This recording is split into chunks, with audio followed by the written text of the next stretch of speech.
Didier Martin avait entendu parler du puits pour la première fois par sa grand-mère Germaine. C'était il y a longtemps, bien 20 ans. Sa grand-mère n'était plus de ce monde depuis longtemps, et Didier n'aurait jamais imaginé qu'un jour viendrait où il repenserait sérieusement à ses paroles. Mais ce jour était arrivé. Il buvait depuis une semaine, pas comme on boit au mariage ou aux fêtes de village, avec des chansons, des toasts, de grands sourires et des tapes amicales sur l'épaule. Didier buvait méchamment, méthodiquement, pour s'oublier. Sous la table, les bouteilles se multipliaient.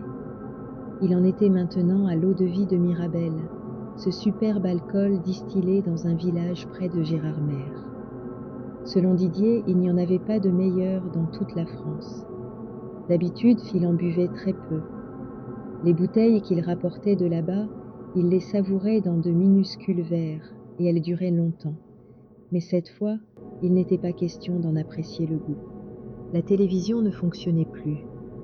Didier avait vu une publicité de l'entreprise de bâtiment où il travaillait autrefois, cette entreprise où Nicolas travaillait désormais à sa place, dans le fauteuil de Didier, et il avait arraché la prise du mur.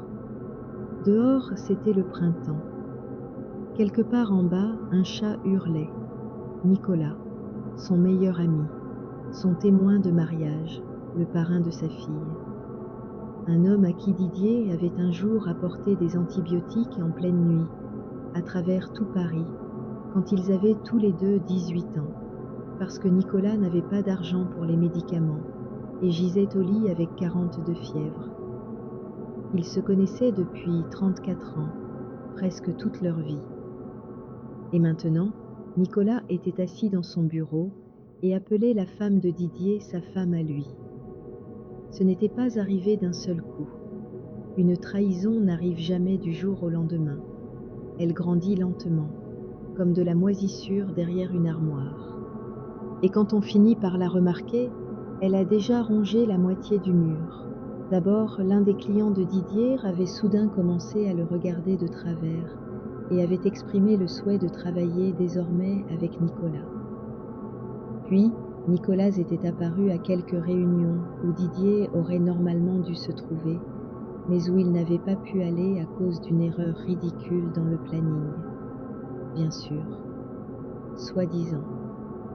Ensuite, le directeur général avait commencé à ne saluer Didier qu'une fois sur deux.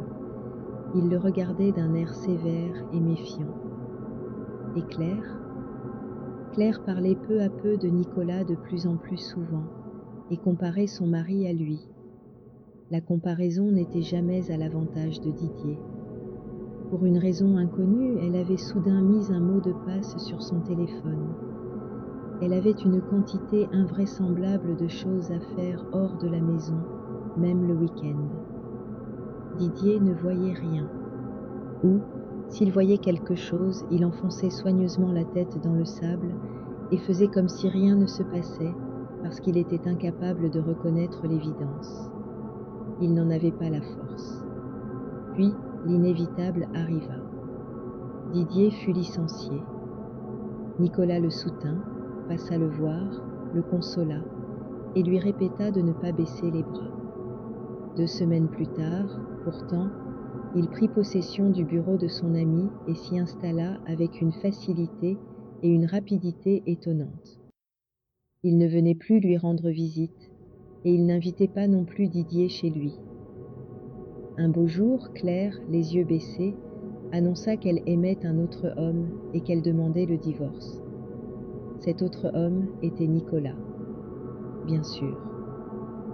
Didier voulut lui refaire le portrait, mais le jour de l'audience de divorce, il passa simplement devant lui sans dire un mot. Il n'ouvrit même pas la bouche, comme si sa voix était morte elle aussi, avec une partie de son âme. Nicolas obtint tout ce que Didier aimait, sa femme, sa fille de 5 ans et son travail. Didier se resservit, regarda le verre et but. Puis il se resservit encore et comprit qu'il ne pouvait plus étouffer les pensées liées au puits. Grand-mère Germaine, petite et desséchée comme un vieux pruneau, avait vécu jusqu'à 93 ans. Elle avait survécu aux guerres, aux bouleversements et à 3 maris, et elle ne s'était jamais plainte, n'avait jamais perdu courage. Jusqu'à ses derniers jours, elle avait conservé un regard vif et un esprit parfaitement clair. Elle avait parlé du puits à son petit-fils quelques jours avant sa mort et, semblait-il, l'avait aussitôt regretté. Didier se souvenait de la façon dont sa grand-mère avait pris sa main entre ses 2 petites mains sèches et lui avait dit « Écoute-moi, puis oublie aussitôt, mon garçon.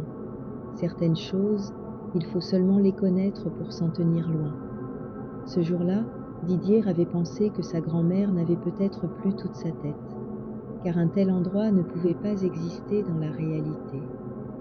Mais l'endroit où l'on trouvait le puits, il l'avait pourtant retenu. Pour une raison qu'il ignorait, il n'avait pas écouté sa grand-mère et ne l'avait pas oubliée, comme s'il avait su que cela lui servirait un jour. Dans les Vosges, il existe un village appelé Mortefosse, abandonné et désert depuis longtemps, avait raconté sa grand-mère. En son centre se trouve un vieux puits. Penche-toi au-dessus et prononce le nom de ton ennemi. La vengeance sera accomplie, ton ennemi mourra. Mais tout se paie, n'est-ce pas? Ici aussi, il y a un prix. Le puits se souvient de ta voix et te la rend au bout d'un an. Cela signifie que chaque année, jour pour jour, tu devras revenir au puits et écouter attentivement. Alors il te dira ce qu'il exige de toi, ce que tu dois jeter au fond. Et si on ne vient pas, avait demandé Didier à l'époque. Alors il viendra lui-même te chercher, avait répondu sa grand-mère. Didier se leva, chancela légèrement et alla dans la chambre. Sur la table de nuit se trouvait encore la photo de mariage encadrée. Lui, jeune, idiot, ignorant tout de ce qui l'attendait, et Claire, belle, aux yeux noirs, souriante. Une autre photo lui revint en mémoire. Claire et Nicolas sur la Côte d'Azur. Ils étaient assis sur une terrasse ouverte, dans des fauteuils tressés, des coupes de champagne à la main. Nicolas riait, Claire riait. Tous deux bronzés, tous deux heureux. Didier regarda la photo de mariage et eut pitié de ce jeune homme qui avait cru en l'avenir. Puis il lança le cadre de toutes ses forces contre le mur. Le verre se brisa. Tout se brise tôt ou tard. Apparemment, c'est ainsi que va la vie. Le lendemain matin, il était déjà en route. Didier partit au lever du soleil, alors que Paris dormait encore. Sa route le mena vers les Vosges. À la radio passait une vieille chanson populaire sirupeuse à propos d'une jeune fille qui attendait au bord d'une rivière. Didier coupa la radio et continua dans le silence. Il ne trouva pas Mortefosse tout de suite. Le village ne figurait sur aucune carte moderne. Le GPS ne parvint pas à le localiser, malgré tous ses essais. Pourtant, après avoir longuement erré sur des routes secondaires, après une bonne douzaine de mauvais embranchements, Didier atteignit enfin la bonne bifurcation, tourna à gauche sur une trace envahie par les herbes, et bientôt s'ouvrit devant lui un village oublié de Dieu et des hommes. Mortefosse était mort depuis longtemps, et complètement. 15 fermes, pas plus. Des maisons aux toits effondrés, des jardins retournés à l'état sauvage. Une charrue rouillée sortait de terre au milieu d'une cour comme une croix sur une tombe. L'herbe et les buissons proliféraient partout où ils le pouvaient. Le silence régnait, et Didier pensa que ce silence, en soi, voulait dire quelque chose. Sur le mur de la dernière maison, Didier remarqua une couronne d'ail desséchée, ancienne et noircie. Sur la maison voisine, quelqu'un avait peint au goudron une croix inversée. Cela avait manifestement été fait après l'abandon des lieux. Quelqu'un était donc venu ici. Didier n'était pas le seul à connaître cet endroit. Mais au fond, pourquoi s'en étonner? Il sentit le puits avant de le voir. Le froid se mit à ramper vers lui, contre nature, et pourtant régulier, dense, presque palpable. Il montait du sol, et Didier alla à sa rencontre comme un animal suit l'odeur de la nourriture. Le puits se trouvait au centre de Mortefosse. Autrefois, la place du village avait probablement été là. Les pierres sombres dont il était bâti étaient si étroitement ajustées que pas une mousse ne poussait entre elles. De chaque côté se dressaient 2 poteaux de bois pourri. À l'un d'eux pendait un morceau de corde réduit à quelques fibres. Didier s'approcha prudemment et regarda à l'intérieur. Quelque chose n'allait pas avec ce puits. Normalement, on aperçoit au fond de l'eau, ou au moins un reflet humide. Ici, il n'y avait qu'une obscurité impénétrable, comme si quelqu'un avait découpé un morceau d'espace noir et vide pour le placer là. Le froid remontait par vagues. Didier eut peur. « Qu'est-ce que je fais ici ?» lui traversa l'esprit. Il sortit son téléphone de sa poche et chercha la photo qu'il avait vue autrefois sur les réseaux sociaux. Nicolas riait, Claire riait, sans aucun doute de lui, de sa douleur et de sa solitude. On n'avait pas le droit d'agir ainsi. On n'avait pas le droit de traiter les gens comme ça. Didier rangea son téléphone, s'agrippa au bord du puits et prit une grande inspiration. « Nicolas !» cria-t-il. Il prononça le nom de son ami traître comme il l'avait prononcé des centaines, des milliers de fois auparavant. Le cri tomba dans le puits et ne revint pas sous forme d'écho, ne rebondit pas contre les parois. Il disparut simplement, comme une pierre qui sombre dans l'eau. Le puits l'avala. Le silence revint. Puis Didier entendit un bruit, humide et lent, comme si quelque chose de grand et de lourd s'était retourné dans les ténèbres. Ensuite, tout se tut de nouveau. Didier recula du puits, fit quelques pas en arrière, puis se mit à courir. Il sauta dans sa voiture, tourna la clé dans le contact. Il n'arrivait pas à croire qu'il l'avait fait, qu'il avait donné Nicolas au puits. À cette pensée, il ressentit à la fois de l'horreur et un triomphe sucré. La voiture quitta le village de Mortefosse. Tout était derrière lui, derrière lui. Mais en réalité, tout ne faisait que commencer. Nicolas mourut 3 jours plus tard. Une mort stupide, ridicule. Il tomba dans l'escalier de sa propre maison. Il descendait les marches, glissa et fit une mauvaise chute. Un accident. Un instant, et un homme n'était plus là. Didier l'apprit et attendit que le soulagement vienne, ou la joie, peut-être au moins un élan dans son âme. Au lieu de cela, il n'y eut en lui que du vide. Il n'alla pas à l'enterrement, il ne présenta pas ses condoléances à son ancienne femme, désormais veuve inconsolable. On dit que le meurtrier est attiré par le lieu du crime, ou au moins par les funérailles. Mensonge. Didier ne voulait qu'effacer le passé, l'oublier, le repousser loin de lui. Peu à peu, sa vie se remit en ordre. Il n'avait plus envie d'alcool, plus envie de se lamenter seul. Didier appela une entreprise de nettoyage, et la saleté et les déchets disparurent de son appartement. Tout fut lavé, frotté, rangé. Il retrouva étonnamment vite un nouveau travail, vit sa fille, parla de temps en temps avec Claire, et il lui sembla entendre du regret dans sa voix. De quoi regrettait-elle quelque chose? De leur mariage qu'elle avait détruit, ou du fait que sa vie avec Nicolas ait été si courte? Didier se surprit à penser que cela lui était égal. Il essayait de ne pas penser à Mortefosse. Le village mort et le puits ne se rappelaient pas à lui. Parfois seulement, le soir, dans la salle de bain, il entendait un bruit dans les tuyaux, comme si une voix lointaine et basse parvenait jusqu'à lui depuis l'obscurité, à travers des dizaines de kilomètres. Plus la date de son retour au puits approchait, plus Didier dormait mal. Des cauchemars le tourmentaient, L'eau chantait dans les tuyaux avec différentes voix, sa tête lui faisait mal et tournait sans raison. Quelque chose lui rappelait qu'il devait revenir et remplir les conditions du pacte.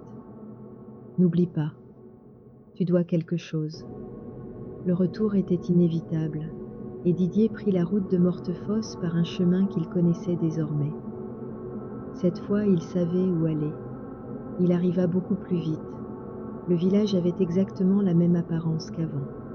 Les maisons vides, les fenêtres aveugles, la charrue rouillée, le puits sinistre. Didier s'arrêta à 1 mètre du bord. Que devait-il faire? Qu'attendait-on de lui? Il se pencha au-dessus de la profondeur noire et dit « Voilà, je suis venu.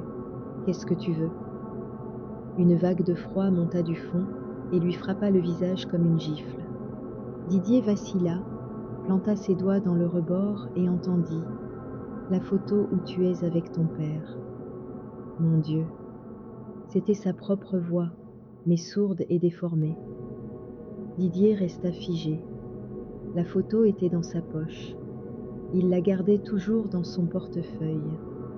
Il avait beaucoup aimé son père, et celui-ci détestait se faire photographier.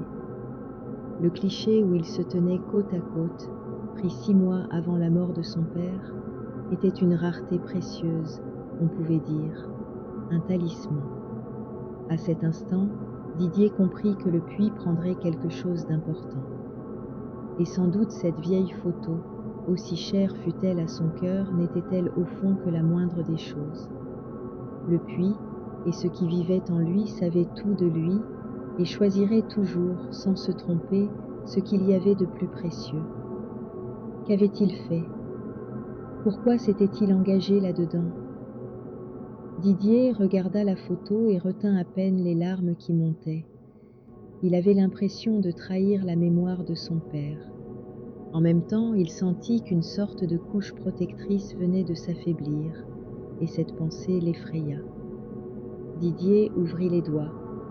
La photo vola dans les ténèbres. Après avoir jeté l'image dans le puits, Didier s'en alla sans se retourner. Le temps recommença à compter. L'année suivante fut meilleure, plus prospère que la précédente. Plus d'argent, plus de possibilités.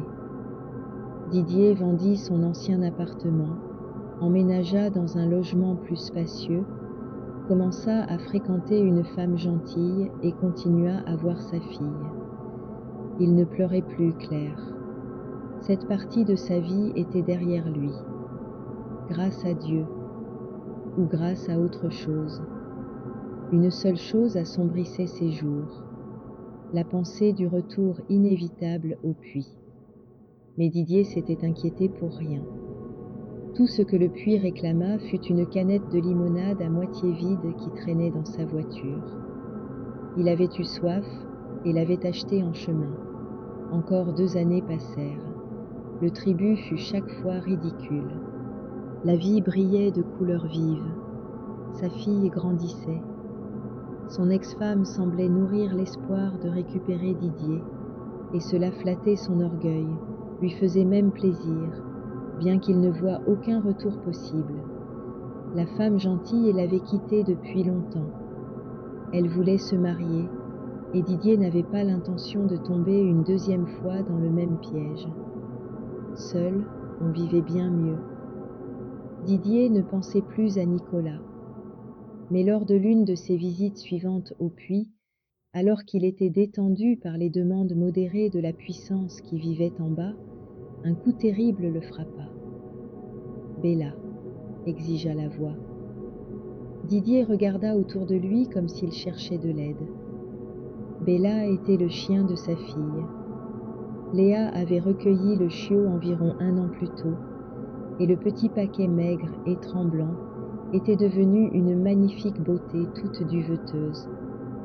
Léa adorait Bella plus que tout. Voler la chienne préférée de sa fille, la traîner jusqu'ici et la jeter dans le puits? Pour qui cette chose le prenait-elle? « Non !» hurla-t-il, fou de rage. « Va au diable, tu entends ?» Il partit, sans la moindre intention de revenir.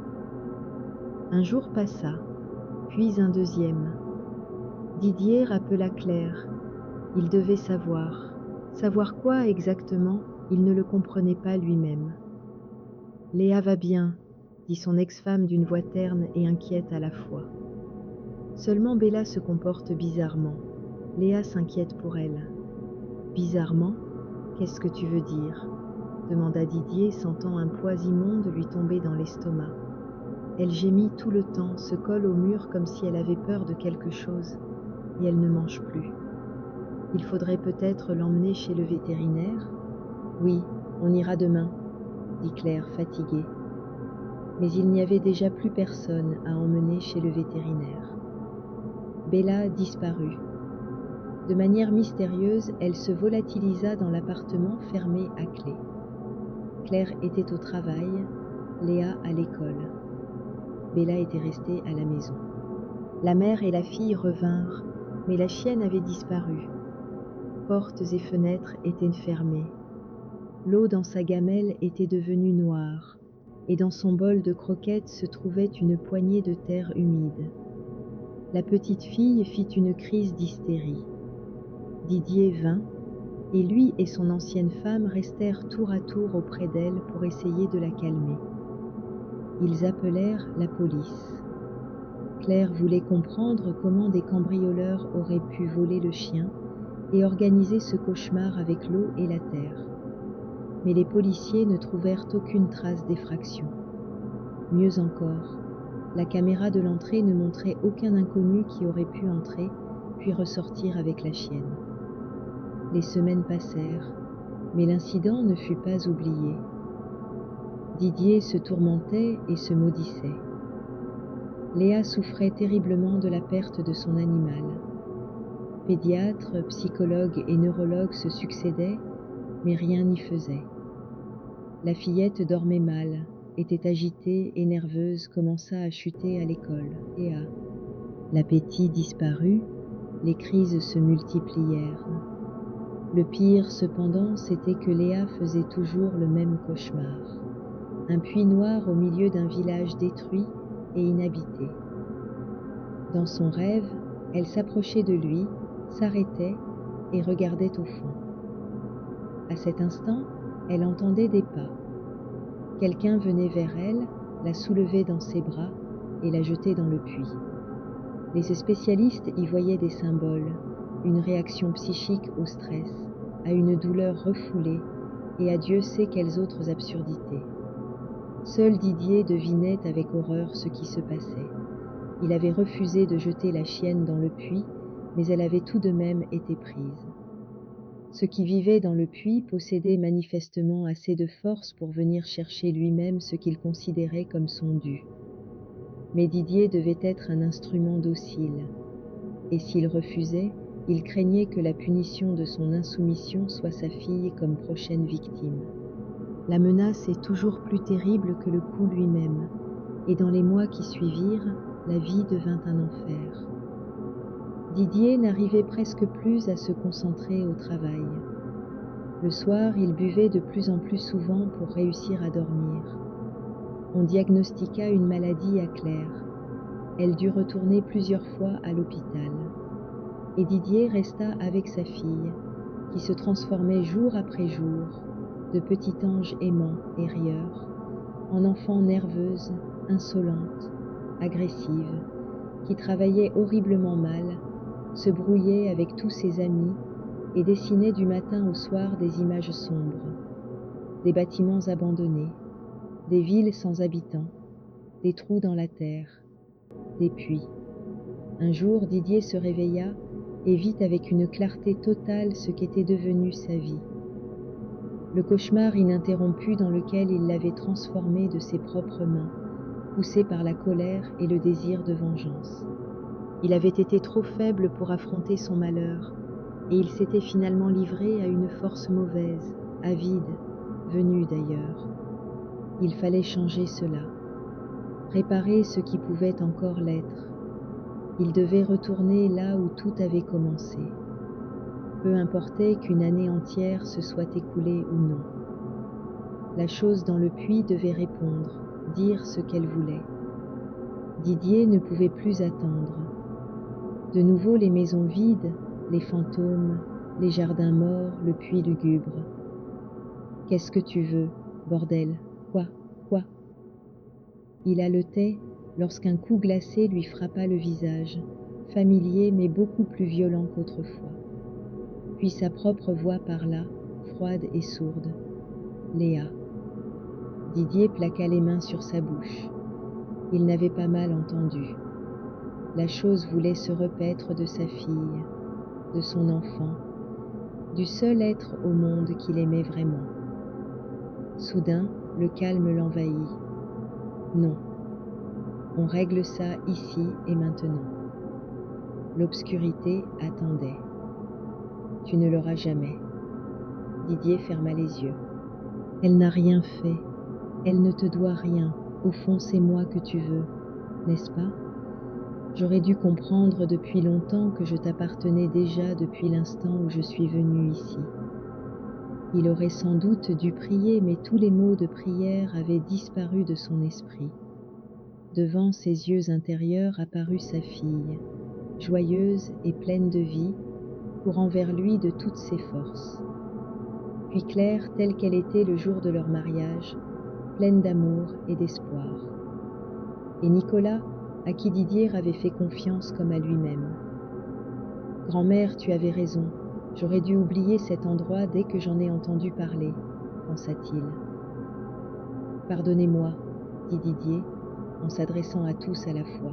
« Pardonnez-moi. » Il se hissa, s'assit sur le rebord du puits, hésita une seule seconde, puis se laissa tomber dans le vide noir. Un jeune homme trouva une mention du puits sur l'une de ces pages sombres d'Internet auxquelles on ne devrait pas avoir accès. Quelqu'un avait écrit au sujet du village abandonné de Mortefosse, dans les Vosges, et y avait joint des photos floues. D'autres confirmaient, le puits aidait, disait-on, à détruire ses ennemis. Dans le cœur du jeune homme bouillonnait la haine, mais la peur de se faire prendre était forte elle aussi. Il lui fallait quelqu'un ou quelque chose qui accomplisse le sale travail à sa place, qui le délivre de sa douleur et redonne à sa vie le sens perdu. Il arriva à Mortefosse un samedi. Le temps était magnifique. Les rayons du soleil effleuraient doucement les murs à moitié détruits, la charrue rouillée, les toits de tuiles effondrés, la ridicule couronne d'ail desséchée. Les gens n'avaient pas menti. Le puits était bien là, au centre du village. Le jeune homme s'en approcha à grands pas. L'obscurité à l'intérieur était le reflet de sa propre obscurité. Il comprit aussitôt qu'il était au bon endroit. Peu importait ce que le puits demanderait.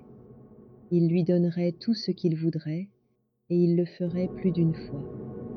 Un sourire glissa sur ses lèvres, et sans hésiter une seule seconde, il prononça le nom et remit au puits sa première victime.